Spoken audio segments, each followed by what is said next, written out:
오늘은 까야 와양이란 걸 가지고 얘기를 하겠습니다. 까야가 뭡니까? 신체, 몸이죠. 와야,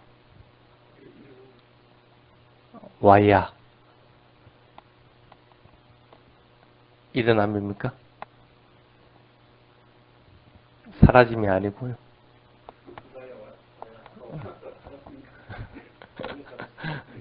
사라짐이죠.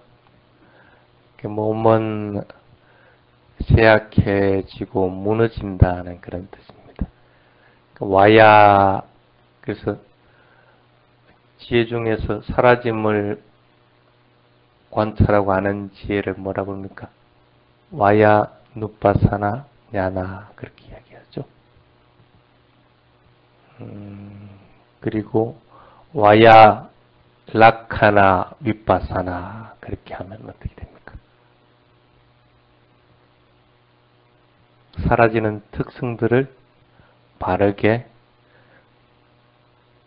알아차리는 것들이란 그런 게 됩니다. 그래서 오늘은 얘기하는 게 사라지는 게 몸의 현상만 사라지는 것도 아니고 마음의 현상들도 사라질 겁니다. 오늘은 이제 몸에 대한 까야 와양이라는 단어를 가지고 얘기를 하겠습니다. 나이 드신 노보살님들은 다 아시죠? 내가 이제 늙고 병들었다는 거는 알 거라. 돌아가실 날 얼마 안 남은 것도 아시죠? 압니까? 근데 돌아가시긴 싫죠? 가고 싶어요?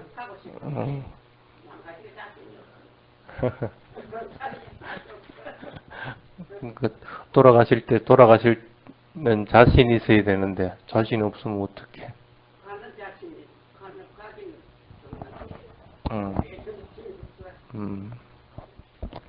그래서 자신이 없는 분들은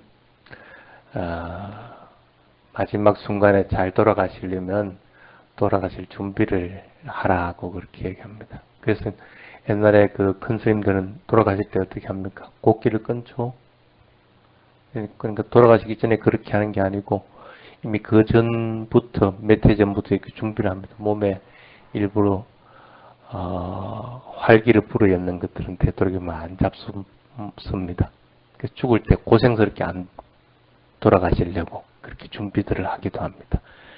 그리고 물론 마지막 그 돌아가실 때 음식을 잡수고 돌아가시는 분들도 있는데 대부분의 스님들은 보면 한 며칠 전부터 이렇게 곡기들을 끊고 편안하게 이렇게 돌아가시기도 합니다. 태국에 있는 제연사 스님은 마지막 순간까지도 점심 공양을 하고 점심 공양을 아주 맛있게 하고 그러고 나서 법문 다 하고 나서 안전자세에서 수행하자 하면서 이제 돌아가시는 경우도 있습니다. 그런 경우는 이제 특별한 경우고, 그거는 이제 곡기가, 마지막 곡기가 이제 몸에 영향을 안 미친다고 이제 판단했기 때문에 그렇게 하신 경우인데, 대부분 스님들은 그렇게 이제 미리 준비들을 합니다. 물론 급작스럽게 돌아가는 경우는 어쩔 수가 없겠지만은, 이렇게 이제 사람들이 살아가면서, 죽을 때라면 죽음을 준비를 해 나갑니다. 이게 대부분 보면 육체적인 것 가지고 이제 준비를 해 나갑니다. 그렇다고 해가지고 나이 드신 노보살님들에게 지금부터 곡기 꺾고 죽을 준비하시오 하는 건 아닙니다. 그런 얘기는 아니니까 곱게 듣지 마시기 바랍니다. 신체라고 하는 것은 우리가 준비를 하든 하지 않든 어쨌든 쇠약해지고 또 망가져가는 것은 틀림없습니다. 그거는 뭐 인간뿐 아니라 모든 게 그렇습니다. 얼음 덩어리를 이렇게 놔주더라도 가만히 그냥 실온에 놔주면 이게 서서히 녹아내립니다. 녹아내려서 나중에는 하나도 없게 무너져 버립니다. 그게 이 물질적인 현상, 이 몸도 물질적 현상이다. 물질적 현상이 가지고 있는 특성입니다. 그걸 이제 부처님이 뭐라고 했냐면 까야와양이라고 했습니다. 모든 형성된 현상들은 어떤 것이든 변해가서 쇠약해지고 부서져 버린다, 무너져 버린다라고 하는 겁니다. 조금 전에 얘기했지만 스님들 그렇게 돌아갈 때 준비를 할 경우에는 이미 마음으로 내가 죽을 때가 언제가 되겠구나 하고 알아차리기 때문에 마음으로 이미 준비를 하고 또 육체적으로 그렇게 준비를 해나갑니다. 근데 그렇지 못한 사람들은 어떻게 될까? 더 살려고 하기 때문에 마음으로 마지막 순간까지도 뭔가 더 섭취하려고 합니다. 더 집착하게끔 됩니다. 그게 이제 일반적인 사람입니다. 그렇지만은 이 굴레를 벗어날 수 있는 것은 없습니다. 우리 몸은 어떤 경우든지 변해가고 죽어가게 돼 있고 무너지게 돼 있다는 것은 틀림없는 사실이라는 거예요. 왜 그럴까? 우리 몸이 뭐로 이루어져 있기 때문에 그렇게 결국에는 무너져 버리게 되는 것인가? 우리 몸은 단순합니다. 그냥 지수하풍이라고 하는 4가지 요소로 이루어져 있습니다. 그것이 모여 있을 경우에 우리는 이 몸이라는 이 물질을 구성하게 되는 거고, 여기 있는 책상도 그런 여러 가지 요소들이 모여가지고 이 책상이라는 걸 구성하고 있는 겁니다. 그러니까 나라고 하는 사람이든지 여기 있는 책상이든지 아니면 여기 있는 물컵이든지 이런 것들도 여러 가지 요소 가지고 모여가지고 그렇게 부르는 것들일 뿐이라는 거예요. 물컵도 여기 있는 물하고 그 다음에 흙하고 또 불하고 불로 구워져지 않으면 이 물컵이 생기지도 않습니다. 그 불이라는 거 하고 이런 여러 가지 요소들이 모여가지고 우리는 물컵이라고 그렇게 얘기를 하는 것 뿐이라. 그래서 우리 이 신체라고 하는 것은 이렇게 지수하풍이라고 하는 4가지 요소로 이루어진 것 뿐이다 하는 겁니다. 근데 그렇게 알아야 되는데 대부분 그렇게 알질 못합니다. 그래서 수행처들에 가보면 이렇게 해골을 갖다 놓는 경우가 있습니다. 1인 법당에다가, 법당 한쪽 옆에다가 해골을 갖다 놓습니다.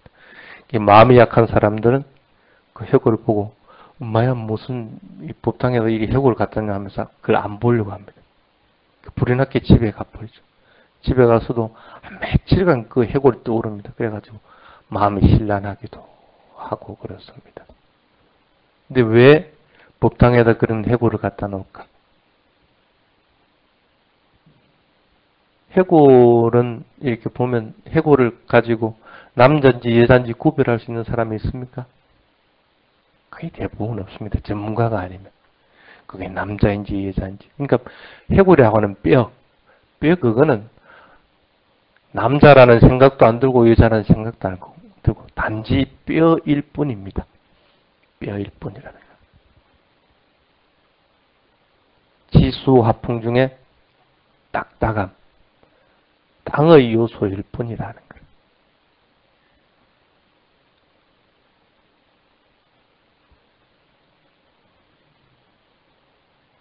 그런데 여러분들은 여기 지금 선언에 자동차를 타고 온 사람도 있고 또 전철 내려가지고 걸어서 온 사람도 있습니다. 뼈가 없으면 여러분들 여기 선언까지 올 수 있습니까? 뼈가 없으면 여기 못 옵니다. 뭐 차를 타고 왔던 뭐 지하철을 타고 왔던 어쨌든 일정 부분은 여러분들 여기 걸어와야 돼. 또 차를 타고 올 때도 타고 올 때 지탱하는 것은 뼈로 인해 지탱한 것이지 다른 것으로 지탱한 것은 아니라는 거예요.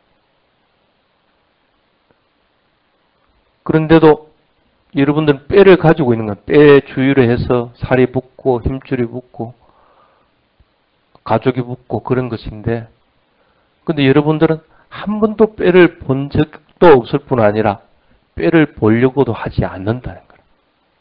그 법당에 해골이 있으면 그거 안 보려고 그러는 거예요. 멀리 피하려고 그러는 거. 돌아가신 분들 화장하고 나면 뭐가 남습니까? 뼈마디만 이렇게 남습니다. 그거 보려고 합니까? 인도 갔다 왔다고 그랬지? 바라나시 가니까 뭐 있던가? 화장장 있지? 화장장 혹시 그거 봤나? 화장한 거? 그거 뭐가 남아있대, 화장할 때? 응. 응.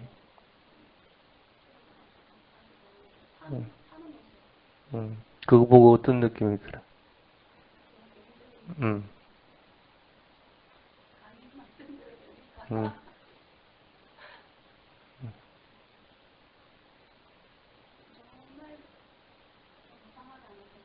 응.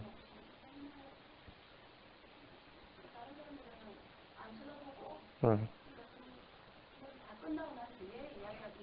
응.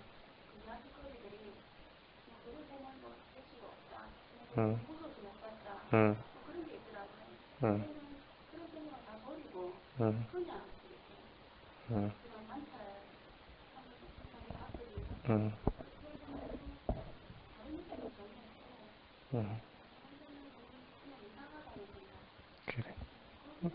뭐 어쨌든 다른 사람보다는 뭐 그걸 안 보려고 하는 생각이라든지 그거 보면 뭐 어쩔 수 없다는 그건 뭐 자기들이 만들어낸 생각일 뿐이지. 그런 것보다는 무상하다고 생각한 것은 맞는데 그 화장장에 데려간 목적은 그것보다는 있는 그대로 알아차리는 거. 뼈는 뼈로서 알아차려야 된다는 것이지. 무상하다고 이제 받아들여 버리면 자칫 잘못하면 그걸 다른 사람들과 마찬가지로 피하려고 하는 생각들이 일어날 수가 있어요.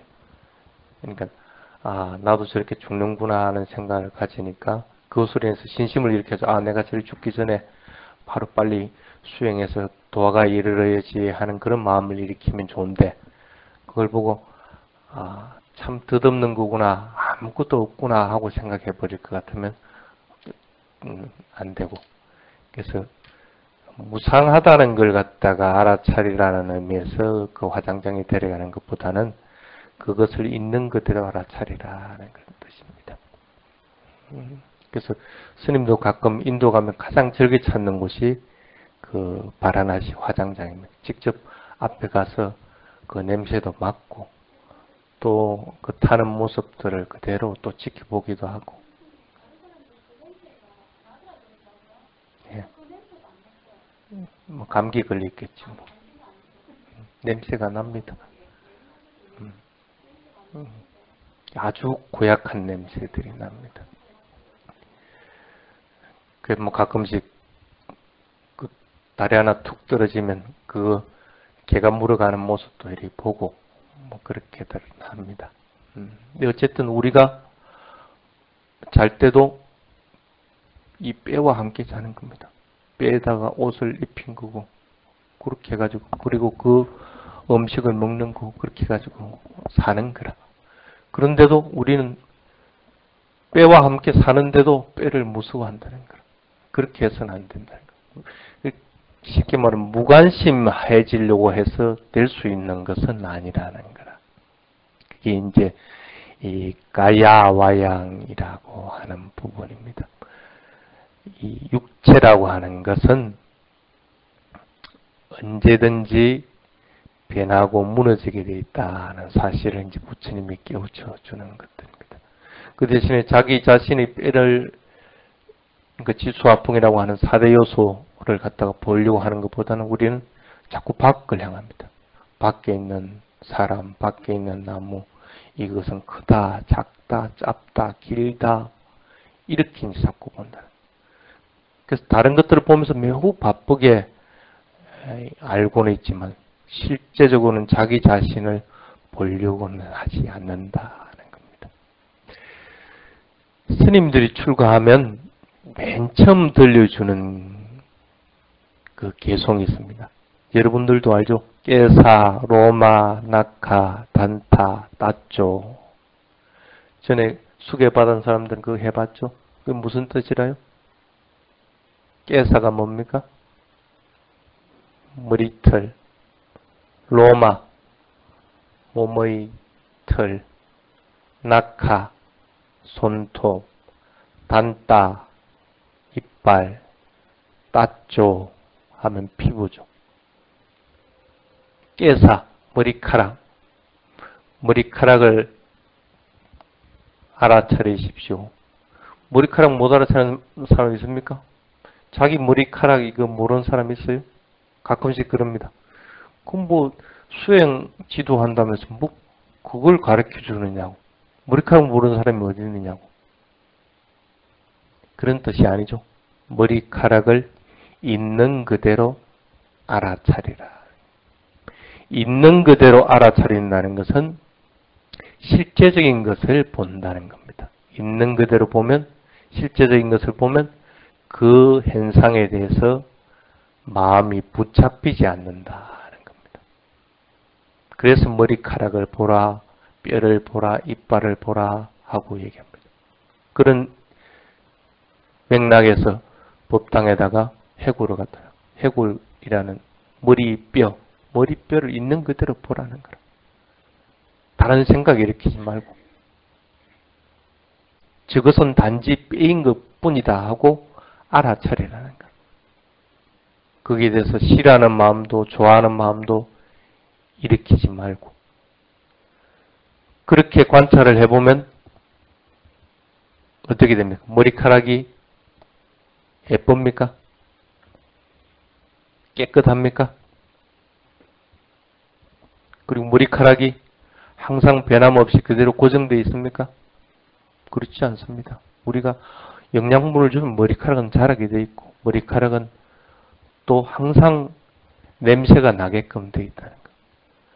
변함없이 고정되어 있고 깨끗한 것이 아니라는 것.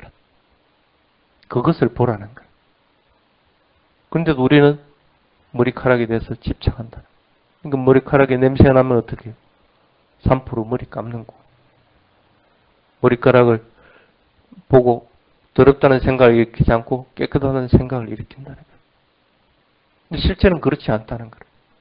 머리를 아무리 3% 감아도 일시적으로 그 냄새를 3% 냄새에 내서 둔화시키는 수는 있을지는 몰라도 그 냄새를 없앨 수 있는 방법은 없다는 거예요.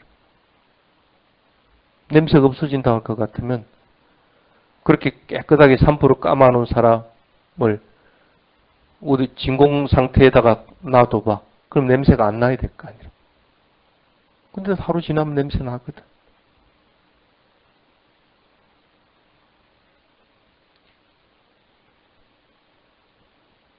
그래서 부처님은 깨사, 로마, 낙하 이렇게 얘기하면서 그것을 수행의 대상으로 하라.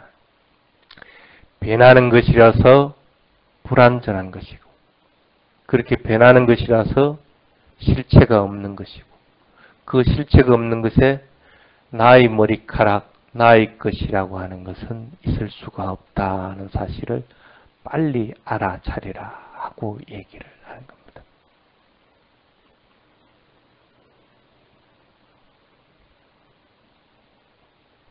그래서 가끔은 우리는 이런 사실을 모르고 그 신체에 마음이 사로잡힙니다. 그래서 그 신체에 의지하려고 합니다. 그래서 어떻게 합니까? 조금 더 건강해지고 싶고 좀 더 안 늙고 싶어 하려고 합니다. 그래서 각각 미용을 하고 각각의 방법을 동원해서 더 오래 살려고 하고 그렇게 한다는 거예요. 자기의 신체를 의지한다는 거예요. 그러잖아요. 스님들도 가끔씩 그런 얘기합니다. 나중에 늙고 병들고 나면 어떡할 것이냐 하는 생각 때문에 절 지으려고 막 그럽니다. 자기 신체를 의지하겠다는 거예요. 부처님은 신체를 의지하지 말라고 그랬는데. 몸이라는 것은 무상한 것이고 변해가는 것이고 실체가 없는 것이고 부정한 것이다 하는 걸 갖다가 빨리 알아차리라고 했는데 거꾸로 한다는 거예요. 스님들만 그럽니까? 여러분들은 안 그러냐는 거예요. 진정하게 의지해야 되는 것은 자기의 신체가 아니라는 거예요. 왜? 까야 와양이니까. 까야, 신체라고 하는 것은 변하는 것이고 무너지는 것들이에요. 무너지고 변하는 것을 어떻게 의지할 수 있느냐는 거예요. 그래서 의지할 수 있는 것은 이 신체가 아니라 마음이라는 거예요. 마음이 진정한 의지가 되는 것들. 여기에 있는 선언, 여기 선언에는 여러분들 또 여기에 와서 수행하고 살고 있습니다. 여러분만 살고 있습니까? 저기 물고기도 살고 있습니다. 여름 되면 또 모기들도 와서 살게 됩니다. 여러 가지들이 같이 살고 있습니다. 그 여러 가지들은 단지 일시적인 거주뿐입니다. 저 물고기도 자기 인연이 다 되면 다른 데로 떠나갈 것이고, 모기들도 자기 인연이 다 되면 또 다른 데로 떠나갈 것이고, 여러분들도 마찬가지라 인연이 다 되면 떠나간다는 거예요. 이런 거주처는 떠나지 않으면 안 된다. 일시적인 거주처라는 거예요. 평생 여기 선언에서 있을 수 있습니까? 있을 수가 없습니다. 여러 조건 때문에 우리 여기 선언을 갖다 나가야 되는 경우도 있고,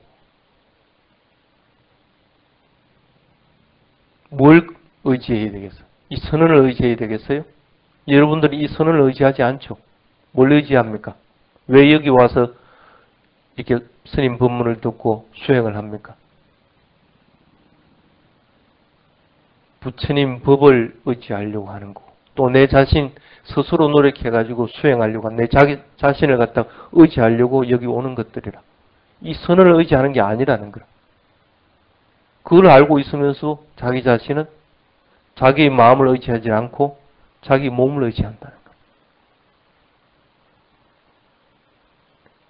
그래서 중요한 것들을 잡고 있고 중요하지 않은 것에다가 시간을 다 보낸다. 몸을 가꾸는데, 또 조금 더 건강해지는데 자꾸 시간을 보낸다. 그것만 그럽니까? 마음을 의지하지 않으니까 어떻게 돼요? 청소기 돌릴 때 청소기에 의지합니다. 접시 씻을 때는 접시에 의지합니다. 근데 청소기나 접시가 의지가 됩니까? 의지가 안 됩니다. 접시는 깨지게 돼 있고 청소기도 부서지고 없어지게 돼 있는 것들이에요. 그럼 어디에 의지해야 됩니까?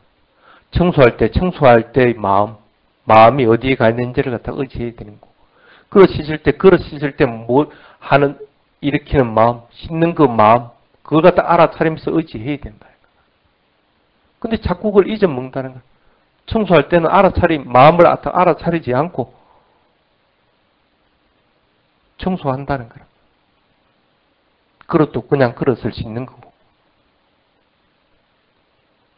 그래서 부처님이 그럽니다. 아타이 아타노 나토, 자기 자신을 의지처로 하라. 자기 자신을 의지하라는 거예요. 다른 것들, 이 선언을 의지하고 또 그릇에 의지하고 이 몸을 의지할 수 있는 것도 자기 자신, 자기의 마음을 의지하고 있는 사람만이 그것들을 의지할 수가 있다.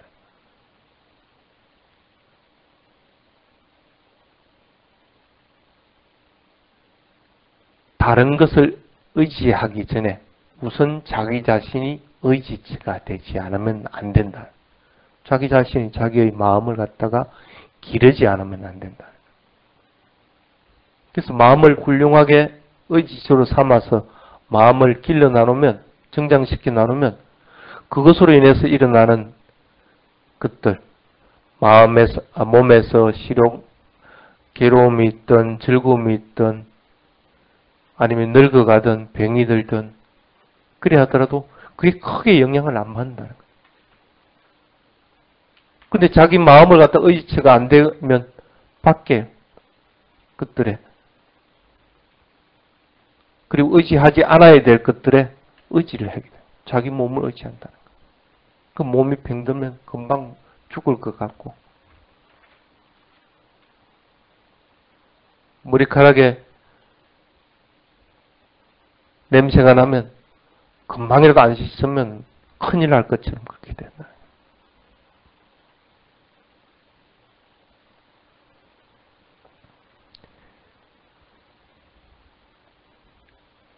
얼마 전에 어떤 분이 땅을 샀어. 땅을 사가지고 스님을 부르더라고. 스님, 내가 이걸 밭인데 내가 사가지고 행질 변경을 해가지고 집을 짓도록 해서 그걸 뭐라고 그러지? 하여튼 그 땅을 갖다가 집을 다 지을 수 있게끔 해놨다는 거야. 어디 뭐 아는 사람을 동원해가지고 이렇게 행질 변경을 했겠지. 그러니까 밭을 샀으니까 얼마나 싸게 샀어. 그러니까 싸게 사가지고 집을 짓도록 만들어놨으니까 그건 값어치가 많이 올랐다는 거야. 근데 그렇게 넓게 땅을 샀어. 그러면서 와서 스님 이거 집 어느 쪽으로 지어야 될지 한번 봐주십시오. 그런 거. 나는 그런 거 볼 줄 모른다. 그래도 스님이 와서 좀 봐주십시오. 어쩔 수 없이 이제 그거 갔어. 가서 가보니까 집을 짓기에 부적당한 장소라. 스님이 판단하기에. 뭐 내가 무슨 맥을 안다든지 그래서 그렇게 판단내는 게 아니고, 저런 생활을 하려고 할 것 같으면 적어도 한적하고 좀 조용해야 되고, 그리고 우선 물을 갖다가 우리나라에 공급할 수가 있어야 되는 거고, 그래야 되는데 그 주변은 전부 밤나무고, 또 바로 앞에는 축사가 150만 원 되는 축사가 있어. 그래서 내가 그랬어. 저 냄새에 어떻게 견딜 것이냐. 그리고 여기는 다른 사람들이 마을에서 좀 떨어진 곳이기 때문에 물을 공급하기가 힘들다. 물을 어떻게 할 것이냐. 그래서 여기는 집 지을 곳이 안 된다. 그 위에 저수지에서 물을 끓여가지고 밭에 물은 줄 수 있을지 몰라도 그걸 식수로 쓰기에는 부적합하다는 거예요. 그러려면 많은 노력이 필요한 거. 그래서 여기는 집 못 짓는다. 뭐라고 하는 자리에 나는 그래도 이걸 사가지고 행질 변경까지 했으니까 어쨌든 집을 짓도록 방편을 마련해 달라는 거야. 집을 짓도록. 스님 무슨 용 빼는 재주 있어요? 어떻게 집을 짓도록 만들어줄 거라.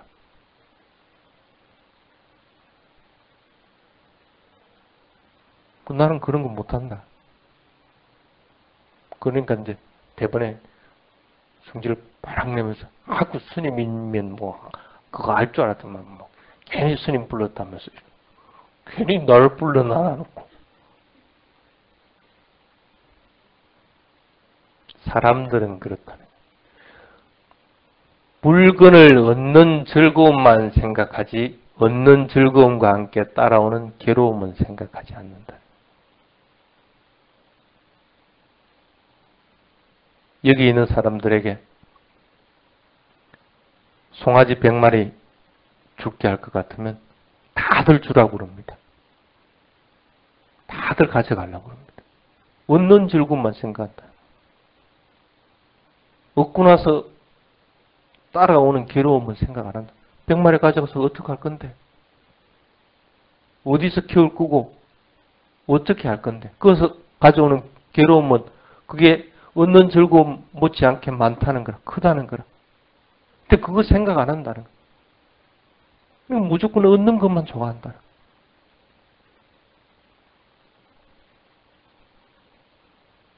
만약에 그분이 지혜가 있었을 것 같으면 그걸 생각했을 거라. 어떤 것이든 괴로움을 가져오는 원인이 된다는 사실을 갖다가 알아차렸을 거야. 그러니까 싸게 해가지고 행질병행하면 그게 큰 돈이 된다는 즐거움이 가져온다는 건 선 있지만 그 즐거움을 위해서 집을 지으려니까 집이 지어지지 않는데 거기서 오는 괴로움들, 얼마나 큰 괴로움들이 있겠어. 그 괴로움은 모른다는 거야. 그냥 얻는 즐거움만 아는 거지. 그 지혜가 있으면 어떻게 해?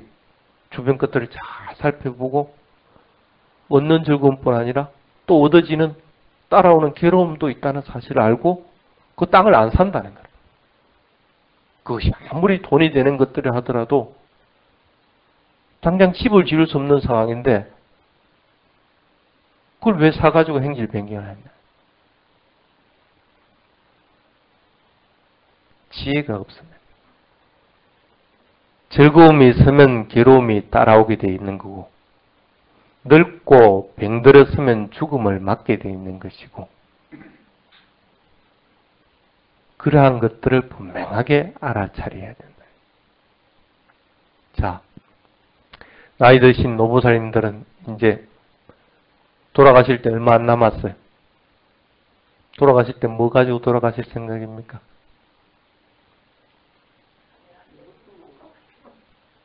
뭘 가지고 가실 거라?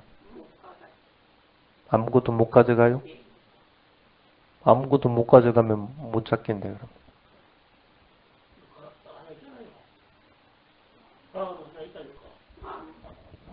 마음을 어떻게 가져가노?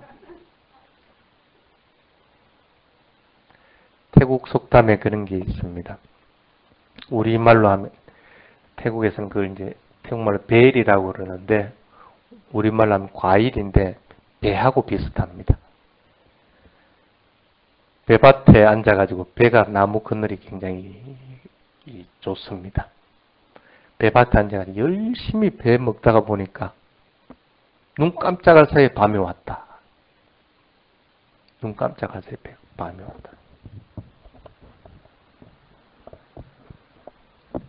배나무 관리하고 또 그 배 먹는 즐거움에 빠져갖고 살다 보니까 번쩍 정신을 차려보니까 밤이 와 있다는 거예요. 우리의 생활들이 그렇습니다. 그렇게 눈 깜짝할 사이에 금방 밤이 오게 됩니다.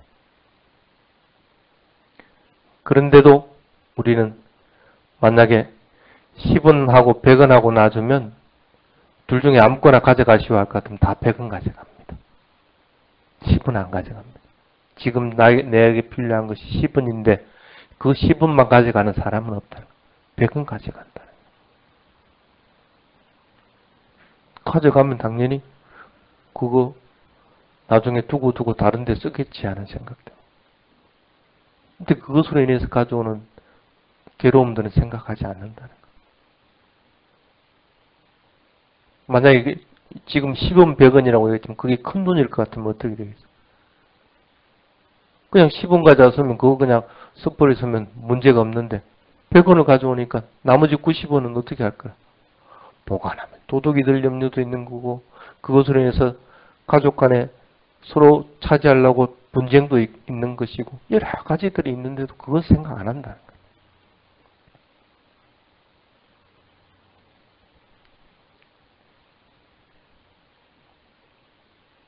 장래에 일어날 수 있는 괴로움,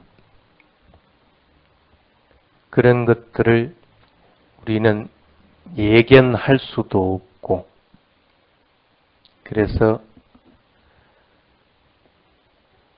우리는 단지 괴로움이 생겼을 때, 아, 그게 아니었구나 하고 이제 그때서 깨닫습니다.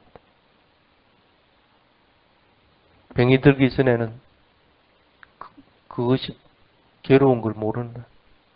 늙기 전에는 안 와도 늙는다는 걸 모른다는 거예요. 죽기 전에도 내가 죽는다는 사실을 모른다는 거예요. 그래 그걸 자꾸 피하려고 한다는 거예요. 병 안 들려고 노력하는 거, 안 늙으려고 노력하는 거, 안 죽으려고 노력한다. 근데 그렇게 됩니까? 즐거움을 가져오면 괴로움이 따라오게 돼 있듯이 태어나서는 병이 들게 돼 있고 늙게 돼 있고 죽게 돼 있다는 거예요.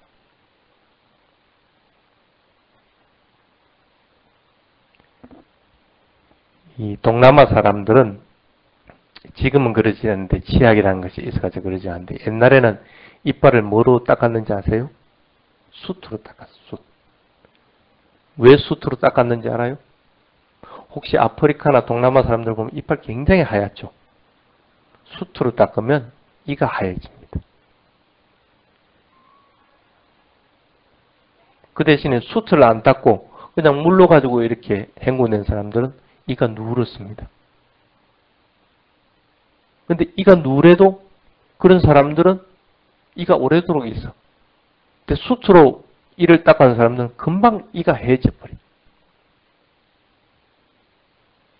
금방 망가져 버린다. 그런데도 사람들은 어떻게 해? 대부분 사람들은 숯으로 이를 닦는 거라. 이가 썩고 그게 오래도록 쓰지 못하고 금방 빠진다는 걸 알면서도 나무 밑에서 그 배 관리하고 배 먹다 보면 금방 밤이 온다는 걸 알면서도 그거 그냥 먹고 있다는 거야. 내가 늙고 병들고 죽는다는 사실을 알면서도 그거 그냥 그대로 그냥 하고 있다는 거야.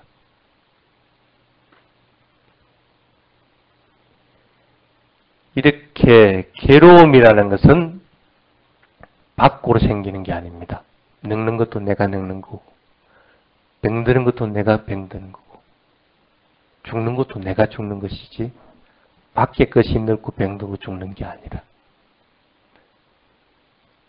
늙음에서 오는 괴로움, 병들면서 오는 괴로움, 이런 괴로움들은 다른 데 생기는 게 아니고 내 자신에서 생기는 거예요. 자신의 신체에서 생긴다. 그러니까 어떻게 돼요? 그 신체를 의지가 되겠어요? 그 괴로움을 가져오는 것들을 왜 의지하려고 하냐는 거예요. 마음을 의지하라는 거예요. 마음을. 그게 가야와양이라고 그럽니다. 이 신체라고 하는 것은 언제든지 부서지게 돼 있다. 사실을 빨리 알아라는 거예요.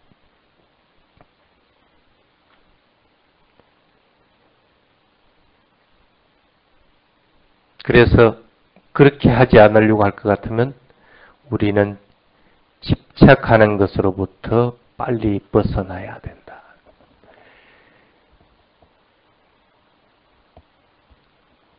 집착하지 않으면 10원 놔주고 100원 놔주면 내가 필요하면 그것이 10원이면 10원만 가져간다.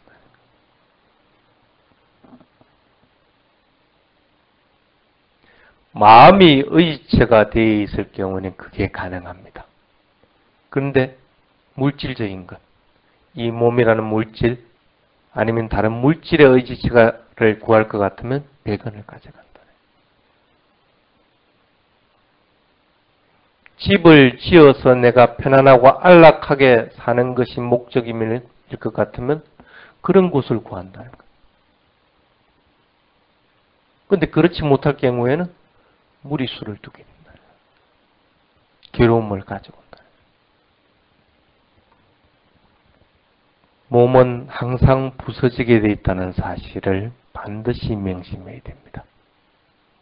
그래서 그것을 의지하려고 하지 말고 지금 서로 내가 늙고 병들었다 하더라도 그것을 의지하고 그것을 집착하지 말아야 하는 거예요. 그건 어쩔 수 없다는 거라.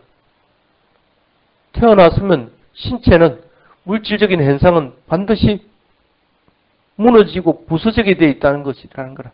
근데 그걸 의지하지 말아야 하는 거예요. 그걸 마음에 두지 말고 오히려 나는 마음을 더 건강하게 만들고 마음을 더 정장시키는 데 힘을 쏟아야 된다. 그래서 내 몸을 관찰할 때 있는 그대로 관찰. 머리카락이면 이 머리카락은 변하는 것이고 항상함이 없이 부정한 것이고 더러운 것이구나 하고 생각을 하고 그대로 받아들여요. 그러면 마음이 스스로 의지체가 된다. 마음이 의지체가 되면 물질적인 현상들도 의지체를 만들 수가 있다. 마음이 건강해진 거 당연히 몸도 건강해진다는 거예요. 마찬가지로 어떤 것이든 물질적인 것을 의지처로 해서는 안 됩니다. 그래서 밥을 먹을 때 밥알이라는 물질적인 것, 이런 것들을 의지를 하지 말아라. 밥을 먹을 때 뭘 해야 됩니까? 마음이 의지처가 돼요. 마음이 뭘 하고 있는지 알아차리라는 거예요. 그걸 의지처로 하라는 거예요.